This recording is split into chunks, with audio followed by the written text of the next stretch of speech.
इस वीडियो में हम बात करेंगे कि क्या सिविल जज 5 लाख की कीमत वाले केस की सुनवाई कर सकता है। इसी तरह का मामला आया था झारखंड हाई कोर्ट में और इस केस की सुनवाई जस्टिस सुभाष चंद्र की बेंच कर रही थी। इस केस का टाइटल है लंगनी मुंडेन वर्सेस रतन कुमारी सुराना।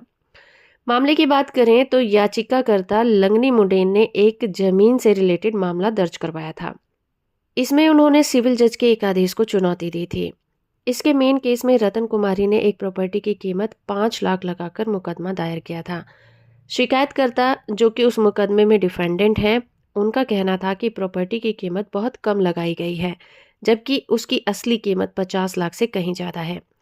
उन्होंने सीपीसी के ऑर्डर 7 रूल 11 बी के तहत अपील की और प्रॉपर्टी की कीमत कम आंकने के आधार पर केस को खारिज करने की मांग की, लेकिन ट्रायल कोर्ट ने इस आदेश को खारिज कर दिया था और अब ये मामला हाई कोर्ट के पास था।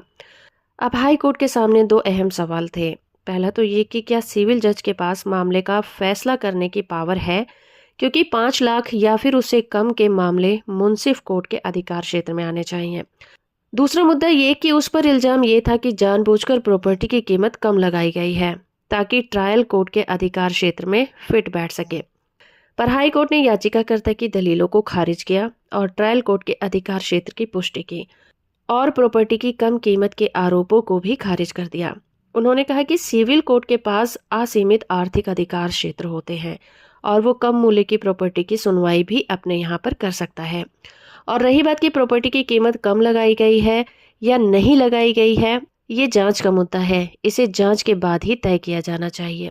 आगे हाईकोर्ट ने ये कहा कि सिविल कोर्ट का अधिकार क्षेत्र सभी तरह के मूल्य के मुकदमे सुन सकने का है, उसमें कोई भी रोक नहीं लगा सकता।